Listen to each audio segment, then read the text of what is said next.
Chapter 6, Sankhya Yoga. The Blessed Lord said, "One who is unattached to the fruits of his work, and who works as he is obligated, is in the renounced order of life, and he is the true mystic, not he who lights no fire and performs no work." What is called renunciation is the same as yoga, or linking oneself with the Supreme. For no one can become a yogi unless he renounces the desire for sense gratification. For one who is a neophyte in the Eightfold Yoga system, work is said to be the means. And for one who has already attained to yoga, cessation of all material activities is said to be the means. A person is said to have attained to yoga when, having renounced all material desires, he neither acts for sense gratification nor engages in fruitive activities. A man must elevate himself by his own mind, not degrade himself. The mind is the friend of the conditioned soul and his enemy as well. For him who has conquered the mind is the best of friends. But for one who has failed to do so, his very mind will be the greatest enemy. For one who has conquered the mind, the supersoul is already reached, for he has attained tranquility. To such a man, happiness and distress, heat and cold, honor and dishonor are all the same. A person is said to be established in self-realization and is called a yogi or mystic when he is fully satisfied by virtue of acquired knowledge and realization. Such a person is situated in transcendence and is self-controlled. He sees everything, whether it be pebbles, stones, or gold, as the same. A person is said to be still further advanced when he regards all, the honest well-wisher, friends and enemies, the envious, the pious, the sinner, and those who are indifferent and impartial, with an equal mind. A transcendentalist should always try to concentrate his mind on the Supreme Self. He should live alone in a secluded place and should always carefully control his mind.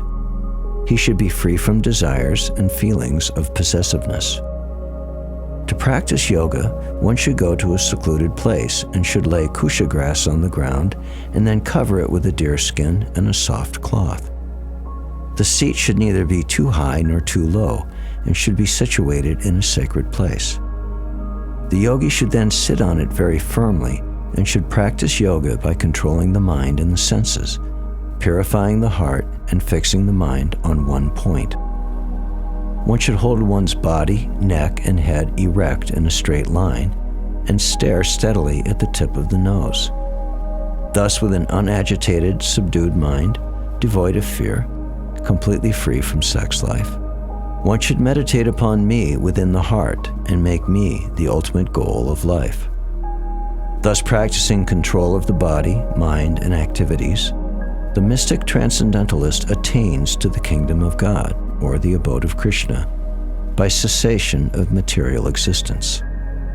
There is no possibility of one's becoming a yogi, O Arjuna, if one eats too much or eats too little, sleeps too much or does not sleep enough. He who is temperate in his habits of eating, sleeping, working, and recreation can mitigate all material pains by practicing the yoga system. When the yogi, by practice of yoga, disciplines his mental activities and becomes situated in transcendence, devoid of all material desires, he is said to have attained yoga. As a lamp in a windless place does not waver, so the transcendentalist, whose mind is controlled, remains always steady in his meditation on the transcendent self. The stage of perfection is called trance or samadhi, when one's mind is completely restrained from material mental activities by practice of yoga. This is characterized by one's ability to see the self by the pure mind and to relish and rejoice in the self. In that joyous state, one is situated in boundless transcendental happiness and enjoys himself through transcendental senses. Established thus, one never departs from the truth, and upon gaining this, he thinks there is no greater gain.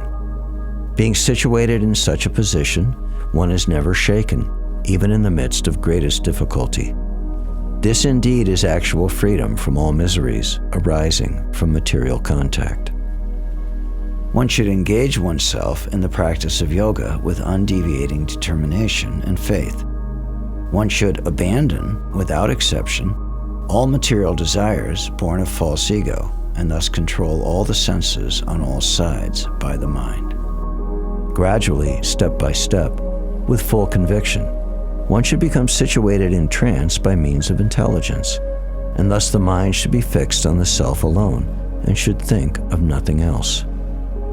From whatever and wherever the mind wanders due to its flickering and unsteady nature, one must certainly withdraw it and bring it back under the control of the self. The yogi whose mind is fixed on me verily attains the highest happiness. By virtue of his identity with Brahman, he is liberated. His mind is peaceful, his passions are quieted, and he is freed from sin. Steady in the self, being freed from all material contamination, the yogi achieves the highest perfectional stage of happiness in touch with the Supreme Consciousness. A true yogi observes me in all beings and also sees every being in me. Indeed, the self-realized man sees me everywhere. For one who sees me everywhere and sees everything in me, I am never lost, nor is he ever lost to me. The yogi who knows that I and the Supersoul within all creatures are one, worships me and remains always in me in all circumstances.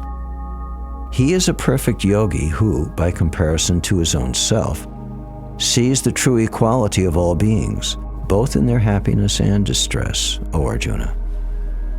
Arjuna said, O Madhusudana, the system of yoga which you have summarized appears impractical and unendurable to me, for the mind is restless and unsteady. For the mind is restless, turbulent, obstinate, and very strong, O Krishna, and to subdue it is, it seems to me, more difficult than controlling the wind. The Blessed Lord said, O mighty armed son of Kunti, it is undoubtedly very difficult to curb the restless mind, but it is possible by constant practice and by detachment. For one whose mind is unbridled, self-realization is difficult work.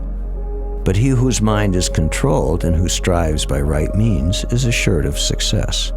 That is my opinion.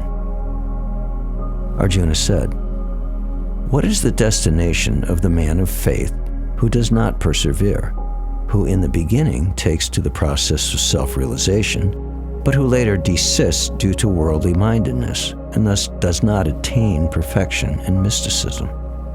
O mighty armed Krishna, does not such a man, being deviated from the path of transcendence, perish like a riven cloud, with no position in any sphere?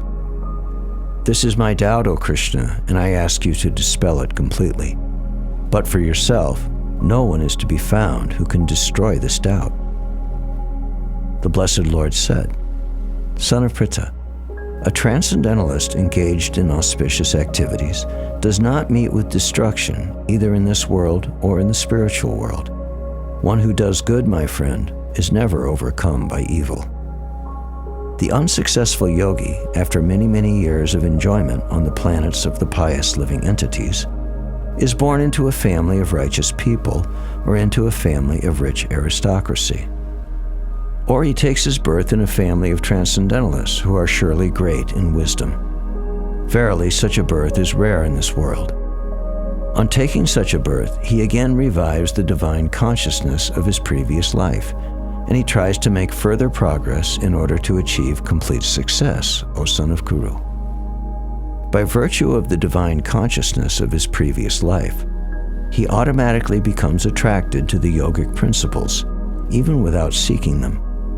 Such an inquisitive transcendentalist, striving for yoga, stands always above the ritualistic principles of the scriptures.